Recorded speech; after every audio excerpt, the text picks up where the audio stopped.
Greetings once again, Retreat Church. You know, we long to be together, don't we? And we're having to find new and creative ways to do that. And fortunately, with technology, we can be with each other even when we're not in close proximity. For instance, I was supposed to lead and partially officiate my nephew's wedding last weekend in Oklahoma. And because of various circumstances, I was unable to make it. And what I did is they broadcast that live over Facebook. And so I put it on my TV and I watched that, and I watched my brother-in-law officiate the wedding in its entirety. I watched my sister-in-laws there, my nieces, my nephews, even some great nephews got to participate in the wedding. And I was so thankful that I got to see that moment with my nephew and his new bride. But also there was something inside of me that wanted to reach through the television and, give them a hug and to be there in their presence, as they were getting married, and to be with them during their special time. I got to see it. I got to experience that, but I wasn't really together with them. And as we move through the times in which we live, I know that togetherness is becoming a very difficult issue for kids in school, maybe kids visiting grandparents. And then, when we are together, there's that awkward moment when you see each other. For instance, when I met with a few pastors yesterday, we were greeting one another, and I wasn't quite sure how to greet them. Is it fist bump? Is it elbow? Do they want a full on, hug, bro hug, pat on the back? Do they want all that? And it was just kind of an awkward kind of moment. But as we met there and we listened to each other's heart, we had a guest speaker there that I won't put their name out there, but had a guest speaker, and she just bore her heart of the pressure that she was dealing with these days because of her leadership position.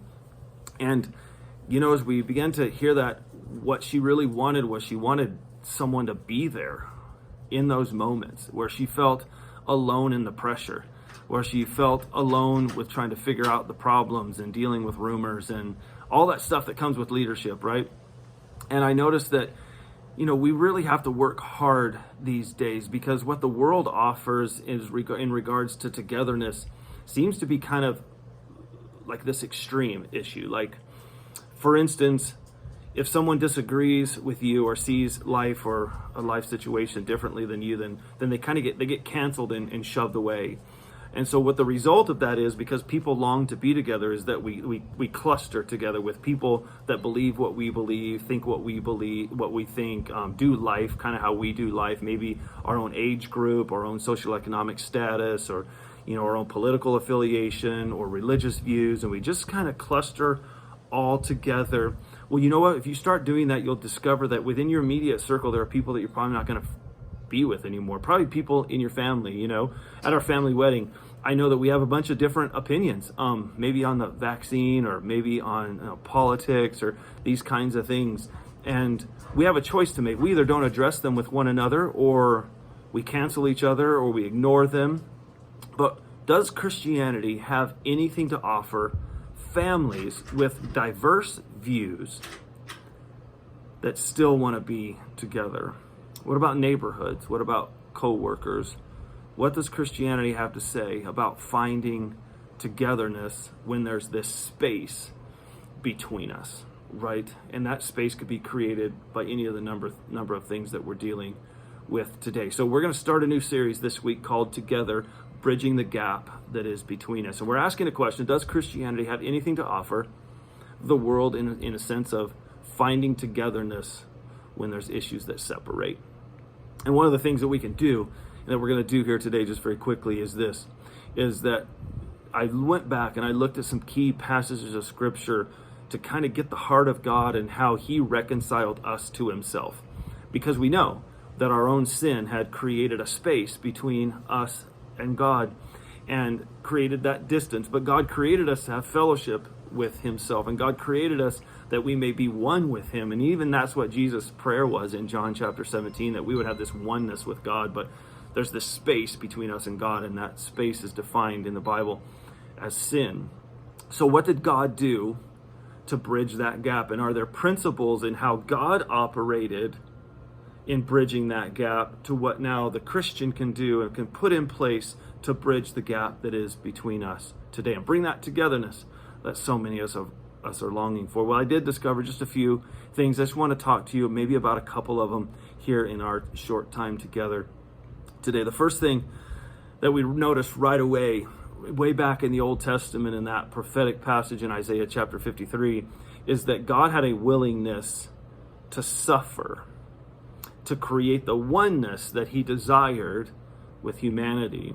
And we notice in Isaiah 53 verses 5 and 6 says, "But he," Jesus, "was wounded for our transgressions. He was crushed for our iniquities. Upon him was the chastisement that brought us peace. And with his stripes we were healed. All we, like sheep, have gone astray. We have turned every one to his own way.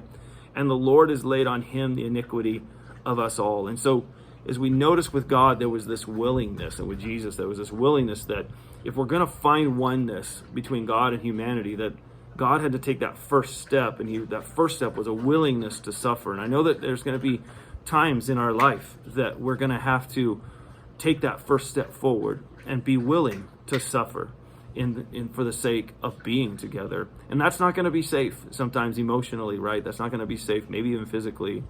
But we're going to have to put that out there, and we're going to have to say, you know what, I'm willing to risk and be vulnerable and to be honest and have this willingness to suffer for a season, if that means that we can finally find true oneness and togetherness. And there was a second thing that we'll end with today that Jesus was ready to do. In Romans chapter 3, we see that God doesn't do what humanity does. That in this area of finding oneness, God did not distinguish between my sin and your sin. And he didn't say that one sin was worse than another, or, if you think this, then go over there, or if you have this idea, then go away. It was this step that God took, that he did not categorize people. He lumped us all in together. He saw the human problem was sin. And notice what he says in Romans, what Paul writes in Romans 3. He says this, now the righteousness of God has been manifested apart from the law, although the law and the prophets bear witness to it. The righteousness of God through faith in Jesus Christ for all who believe. Notice this, for there is no distinction. For all have sinned and fallen short of the glory of God, and are justified by his grace as a gift through the redemption that is in Jesus Christ. Notice, there is no distinction.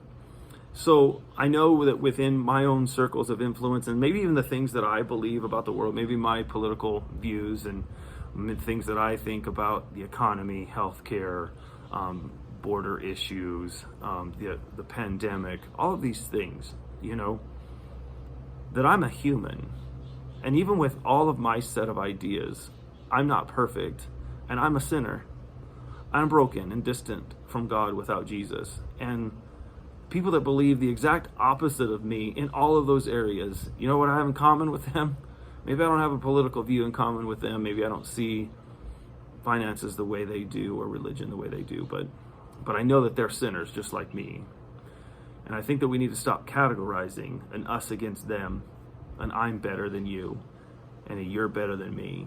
But I think that we need to come together and realize that we're all broken, that we all have growth that's needed. And we stop categorizing people in these different places, in these different ways, and understand that God didn't do that. He sees humanity as one whole, and humanity's problem as one whole problem that is solved by Jesus. And so if we're going to find togetherness, I pray that we start seeking the scriptures. And that's what this next series is going to be about. It's going to be a move through parts of what God has done in the atonement, what we call that, in bringing oneness between himself and us. And then we're going to move through portions of the book of Acts where we see that during a very tumultuous time in the first century, how the church, in a very diverse way, in a very diverse population, as they were scattered about that part of the world, how did they find oneness?